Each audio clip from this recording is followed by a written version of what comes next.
Alright, welcome back everyone, it's your Code King Zaf here. Before we jump in and cover Jinwoo Sets, I do want to mention I just sent out a brand new code for 1,000 Essence Zones and 300,000 gold to every single one of our 30,000 plus supporters. So in the comment section as usual, let me know if you got the brand new code, and do leave a like. It takes a very long time for me to send out all these codes to every single one of our 33,000 plus supporters, but don't worry.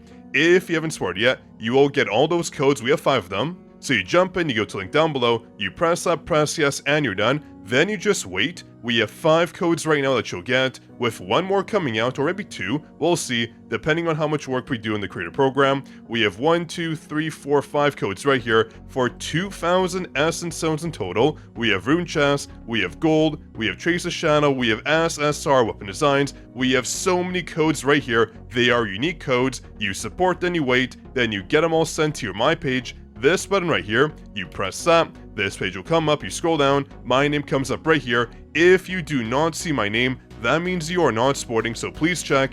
The supporter program resets every 6 weeks, so you want to make sure you're supporting. Then under receipt benefits, all the codes will go, so do enjoy. It's my gift to all our beautiful supporters, of course. And also I should mention we have even more giveaways on our Discord server, so please make sure you join. We have one right here for $100, one right here for $50, that being our first commenter giveaway, and another $100 supporter giveaway here. So make sure you join that way, you don't miss out on course on the biggest ass LA community. And a shout out to Mortal Burrito from any first comment to our last video. Here's your shout, bro, and enjoy that juice exclusive Discord role, of course. Now, I do want to jump in and cover Jinwoo Sets very quick. That's a question I get a lot of time when it comes to your stats right over here. Everyone asks, well, Zaf, what do I do? Do I want crit damage? Do I want crit rate? What amounts should I have here? Well, it's a bit difficult when it comes to the defense penetration stat, just because it varies depending on the bosses you face, the mobs you face. Every single boss and mob you face requires different defense penetration based on their level, of course, and your crit rate as well, but I kind of look for, I guess, magic numbers more or less. There's really only one boss, well 2, that requires a, I guess, more than optimal defense penetration stat.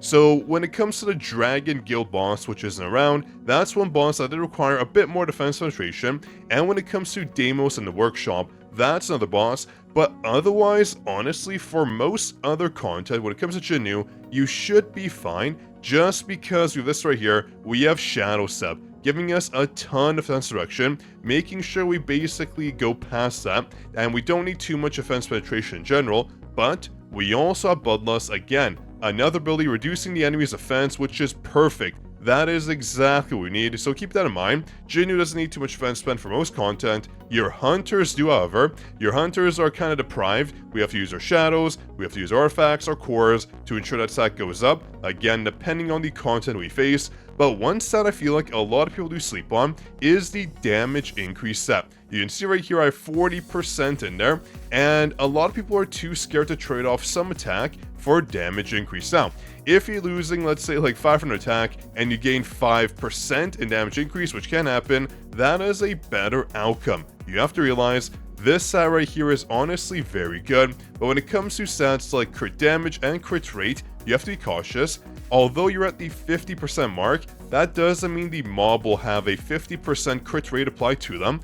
Every single mob in the game does have a hidden crit resistance. I know it's kind of weird, but you have to keep that in mind. You have to make sure crit is actually above the 50% mark, which is around, I believe, someone can correct me, the 43-ish 100 mark. So you have to make sure that amount is actually higher. That way when the crit resistance is applied, that number goes down to like 2,000, let's say. That's why if you have above the 4,300 cap, you'll actually get the rest applied to that debuff. So it'll push you back to the 50% mark, which is perfect, exactly what we want, so keep that in mind. When it comes to crit damage, the only reason why you want around the 200% mark is because of diminishing returns. So I would say between 200% and 205% is pretty much your ideal. Going above that means you're wasting your stats, because let's say, if I was to put in another 9,000 stats here, I'm not gaining another 100%, I'm gaining around probably, I would say like 15% at most, which obviously is not good either, so keep that in mind. When it comes to your stats, you have to be very cautious. Attack is good, but these stats here are very viable as well, and I mentioned before in previous videos, if you're starting out, strength is pretty much all you need, because when you're in the red, when it comes to your power, you're not looking for any other stat but strength, just because if you have, let's say, perception, that stat is getting nerfed based on the difference in your power. So if you're in the red, you're getting nerfed, so strength is the way to go. That's why until your power does go up and you can kind of match the enemies you face, the perception stat doesn't matter, it's only intelligence and strength, depending on the mobs you face, just because intelligence is very good for your rotation, so keep that in mind, using Moonshadow, using Remar, using skills like that. So you want to make sure your stats are always considering the enemies you face. There is no global stat loadout. I want to make sure everyone knows that there is no stat loadout out there that works for every single game mode, just because you're always adjusting your stats. And when it comes to, I guess, the brand new Blessing Stones, we do have Reawakening. This one right here in the Transcendent version requires even less intelligence coming in. Before we needed 350, but now we can reduce that. But again, based on the brand new guild boss, we're changing up rotations, and our stats again are changing. I know, every single week, every single update, I feel like our stats, our skills, our everything changes, which is nice. We like these brand new metas coming in. We like these adjustments to, I guess, our playstyle. It keeps things fresh, right? So do keep that in mind when you're playing the game. Your stats are always variable. You want to make sure artifact sets and stats are always considering the bosses you're facing. Right now when it comes to Jinwoo, it's pretty much Curse and Expert. These are two sets you have to run. I don't think when it comes to any other set right now for Jinwoo that they're viable besides, I mean, maybe for the Battlefield of Time for Jinwoo, we could one day, I don't know, it's a tough call, make the argument for like a 2-piece of the Infamy set, a 2-piece Curse, and a 4-set Expert. Not too sure, I don't feel like that's gonna be the case. We have Toughness and we have Warmongers. These sets are just too darn good. Every other set for Jinwoo, honestly, here doesn't really meet the mark. We do have this set right here when it comes to Chaotic Desire, Chaotic Infamy, and Chaotic Wish. These are situational, but I do feel like some people are running this right here when it comes to Shining Star and Aquamarine on both your hunters, basically buffing your main damage dealer, because you do get both of these buffs here, which is quite substantial. You're getting, I think, 28% attack each. Let me check right here. When you swap in and out your hunters, so 20%, go down here, another 28%. So that's a pretty fat attack bonus, especially when, oh wait, this one's not too bad. Especially when, this is my extra set, just realized it's actually pretty good. I just got this one, so not too bad. Defense, pen, attack, damage increase, pretty juicy. But as I was saying, when it comes to these sets here, they can work on a hunter that is deprived in the attack stat, because otherwise, if we check our artifacts or accessories on support hunters, I mean, we have the Blessing set, of course, which is very nice, but what else do we have here? We have Soul's Blessing 2, so 2 Blessing sets in total, but other than that, we're kind of lacking supporter sets, so that could be an option. Maybe for the brand new Hunter Cha, that would be the meta, we'll see. Right now when it comes to Seorin, I do have one issue with her, just because her darn mana is so high. Has anyone realized when it comes to Seorin, her second basic skill, I think it's one of the highest mana consuming skills in the game.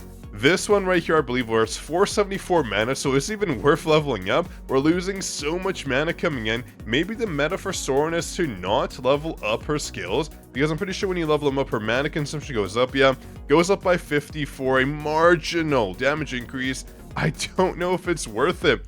Maybe Seorin is actually, like, genuinely speaking, a hunter where you don't level up her skills. I don't think anyone's explored that. I mean, sure, you lose out on damage, but her damage is basically based on her missiles, I'm pretty sure. We'll have to test it out later on, but her missiles are her main damage source, I'm assuming. I could be wrong. I'm not looking at her damage just yet, but I feel like her mana consumption is way too high. Let me compare. Let's go to another hunter like Emma, right? She's pretty much a one-hit wonder with her skills. Let's see, 198. 198. Wow. How about Alicia? Alicia is a mana guzzler, 330, 264. Yeah, why does her skills cost so much mana? She does have passive though when it comes to Seorin, where she gets like 1.5% mana every second. I could be wrong. Let me check right here. Every 5 seconds, not even a second. So that's minuscule, chap. 1.5% of your mana, that's almost nothing. This alone guzzles down like half your mana. Anyways, I digress. Hope you enjoyed the video. Just wanted to cover Jinwoo Sets and kind of complain about Seorin's mana usage way too high. If you enjoyed, of course, drop your like. Make sure to subscribe as well. That way, of course, I give you all the best SLA content. And if you want all the latest codes, do not forget to support us that way. I can send you all those juicy benefits. We have Essence Stones, we have Trace of Shadow, we have Gold Morrison Stones, Essence Stones again, SSR weapon designs. We have a lot of codes, so just support and don't think, and you will get all those benefits here. On that note, this is your Code King Zaf, signing out.